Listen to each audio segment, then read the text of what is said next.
Assalamualaikum warahmatullahi wabarakatuh. Perkenalkan lagi saya Lucky. Ya, ABD LUKY, Abdul Lucky. Nah, ini sebetulnya kan economics ya. Ini sebuah komik. Kalau buat saya ini komiknya bernama Economics.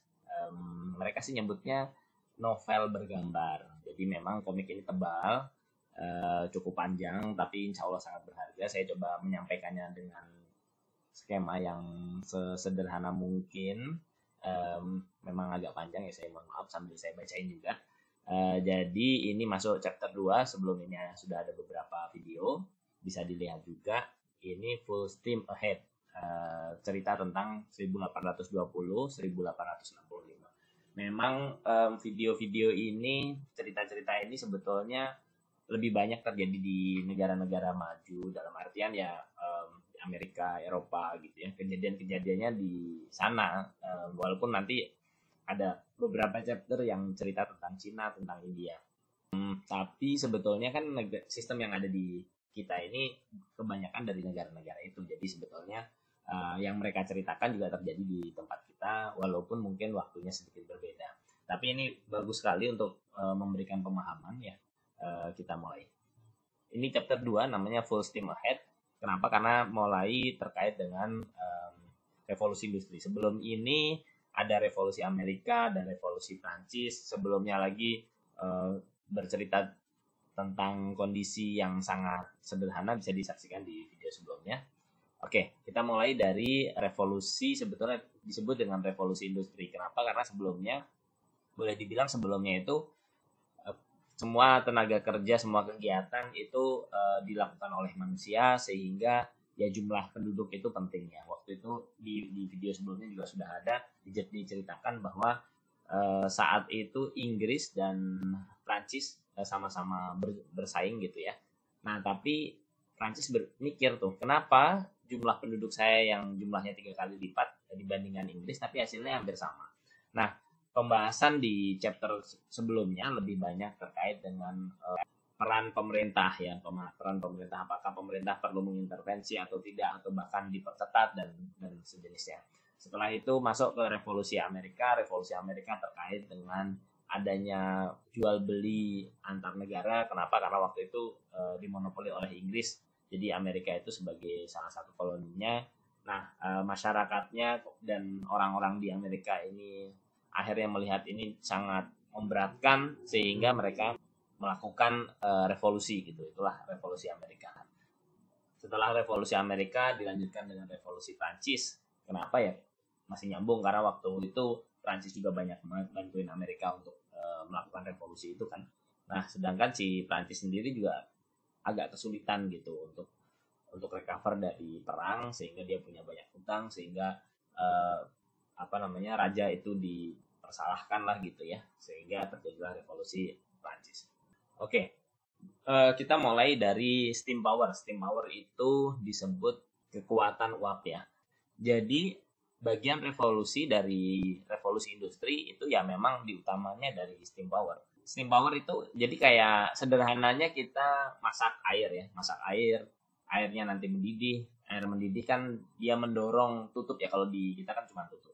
Nah, ternyata kekuatannya dari uap air ini besar sekali, sehingga dia bisa mendorong apapun gitu.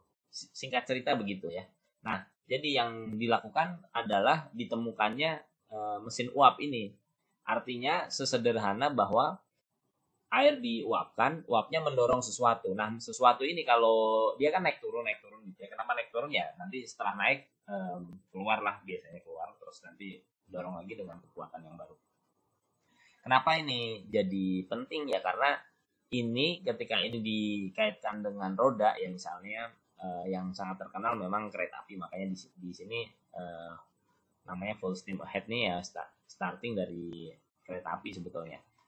Contoh lihat di chapter sebelumnya ya. Nah, ini jadi terkait dengan kereta api. Kereta api kan skemanya begini. Ini di dalamnya ini air nih, tangki air, terus dibakar. Maksudnya ada pembakaran, ada api yang masuk menggunakan biasanya batu bara dimasukin gini, terus nanti airnya menguap, mendorong pistonnya naik maju mundur gitu. Jadi di sini ini maju mundur nih, maju mundur, tapi karena di roda bisa berputar begini, ini maju mundur, putar sehingga kereta apinya jalan. Nah, singkat cerita begitu, tapi ternyata mesin ini bisa dipakai untuk banyak hal. Oke, jadi ceritanya ini mesinnya kan tadi yang membakar apa? Yang membakar adalah batu bara, maksudnya coal ya. To understand the steam, we have to look at coal. Jadi kalau pengen tahu mesin ini ya kita harus paham dulu coal ini apa, batu bara ini apa. Jadi coal ini, batu bara ini seperti minyak ya, itu fossil fuel. Artinya bahan bakar yang berasal dari fosil zaman dulu gitu. Yaitu adalah daging dari dinosaurus. Nah, kalau di Inggris punya banyak ya, punya banyak, disampaikan bahwa batu bara ini lebih murah daripada kayu saat itu. Mulai dari kapan? Dari Middle Age, jadi dari masa pertengahan, udah dari jauh banget lah sebelumnya. Tapi batu bara ini ya memang hanya dipakai untuk pembakaran, untuk menghangatkan ruangan gitu ya, karena mereka kan ada musim dingin. Sedangkan untuk memompa, contoh misalnya air gitu ya, ya memang hanya pakai tenaga otot ya. Tenaga otot ini yang disebut muscle ini kan. Nah, caranya gimana? Caranya ya dari orang-orang, kadang ada kuda gitu ya. Kalau yang menggiling itu kan dia kuda keliling itu sebenarnya ya sama dengan orang, dia intinya otot lah gitu, tenaganya bersumber dari otot. Sampai mulai di 1700-an, Thomas Newcomen ini namanya, berasal dari Inggris, dia punya ide. Jadi untuk memompa ya dia pakai tenaga uap, tapi sangat sederhana. Jadi hanya naik turun seperti pompa anggur gitu. Hal yang sangat sederhana atau tampak sangat sederhana ini ternyata sangat penting karena dia menunjukkan bermulanya dunia modern. Masalahnya mesin ini ternyata itu mahal gitu. Mahal itu dalam artian dia makan bahan bakar yang cukup banyak ya. Disampaikan bahwa alat ini hanya bisa berhasil, hanya cukup efisien kalau, atau misalnya dia dijalankan di tambang batu bara gitu, itu jadi murah gitu. Kalau enggak ya mahal banget. Sampai tahun 1760-an, sebetulnya nggak terlalu lama, tapi ya lumayan lah, beda 60 tahun lah ya, 56 tahun. Kemudian James Watt mendesain mesin yang jauh lebih efisien sehingga digunakan di semuanya, di banyak tempat. Sampai di pembuatan kain itu juga sama. Jadi di pabrik-pabrik menggunakan sistem yang dibuat yang ditemukan atau yang didesain oleh James Watt. Kemudian juga sampai akhirnya di kapal yang dulu pakai layar-layar, sekarang pakai mesin ini juga. Jadi diputar di samping ini, maksudnya ini ada air yang dididihkan, kemudian uapnya dipakai untuk menggerakkan atau memutar baling-baling ya. Saat itu baling-balingnya besar, kira-kira seperti ini. Jadi mulai dari kapal 1807, kemudian masuklah ke kereta 1820. Nah, sejak saat itu semuanya berubah sangat cepat. Untuk membangun kereta, kemudian juga relnya dan kapal, juga pabrik gitu ya, itu butuh banyak banget barang. Ya lokomotif, steam engine, mesin uap ya, tenun, looms gitu, pekerja, besi, batu bara, makanan, baju. Kemudian sehingga butuh teknologi yang lebih baik biar semua kebutuhan itu bisa terpenuhi kan. Jadi misalnya nih, kita punya order 700 pound of iron, besi bulan ini. Nah, gimana cara bikinnya gitu? Nanti kita pikirlah gitu. Dan teknologi baru misalnya. Dulu sebelumnya wool itu selalu dibersihkan pakai urin dan diputihkan pakai susu basi. Tapi kan sekarang pabrik itu butuh wool yang sangat banyak jumlahnya. Masa nyuruh orang minum lebih banyak gitu kan? Akhirnya peneliti-peneliti itu menemukanlah, dia bekerja keras, akhirnya ditemukanlah hal-hal baru, misalnya industri chemical ini muncul gitu lah ya, menggantikan proses-proses yang misalnya tadi pakai urin kemudian pakai susu basi gitu. Eureka ini sebetulnya ekspresi ketika menemukan sesuatu. Sintetik urin palsu gitu. Teknologi ini membutuhkan teknologi-teknologi baru yang mendukungnya. Nah, kalau di video sebelumnya kan diceritakan workshop pin itu aja atau pabrik pembuat pin itu udah luar biasa ya. Waktu itu ditemukan apakah satu orang itu membuat pin dari yang kawat lurus, kemudian diruncingin, dipotongin, diinin atau dibagi. Ada satu orang yang dia kerjanya narikin kawat aja ya, ada satu orang yang kerjanya cuma motong kawat aja, gitu. Nah itu waktu itu udah hal yang luar biasa. Sekarang perkembangannya drastis banget, makanya disebut revolusi industri. Jadi perubahan yang sangat drastis terkait dengan proses industri, dengan industri itu sendiri, makanya disebut dengan revolusi industri. Yang sebelumnya ada revolusi Amerika, revolusi Prancis, itu kan perubahan yang sangat drastis dalam waktu yang cukup pendek gitu ya, terjadi di Amerika, makanya disebut revolusi Amerika. Prancis pun sama, waktu yang pendek terjadi di Prancis gitu. Nah, pabrik juga kemudian berhasil membuat produk-produk baru dan lebih murah gitu, kualitasnya juga lebih bagus. Ya orang sebenarnya senang ya, akhirnya dia punya barang-barang yang cukup gitu ya. Kemudian tapi juga jadi sedikit masalah karena akhirnya orang nggak butuh lagi alat-alat atau barang-barang yang dibuat pakai tangan, sehingga waktu itu juga ada kendala. Jadi orang-orang mulai menghancurkan pabrik gitu ya. Sampai waktu itu kan Charlie Chaplin tuh, itu juga filmnya terkenal banget membahas tentang ini kan. Karena pabrik itu membuat banyak banget barang-barang yang bisa yang sebelumnya dibikin oleh manusia, sehingga pekerjaan yang ada kan makin sedikit gitu. Jadi intinya memang pekerjaan jumlahnya sedikit karena banyak kegiatan-kegiatan yang sebelumnya dilakukan oleh manusia akhirnya dilakukan oleh pabrik kan.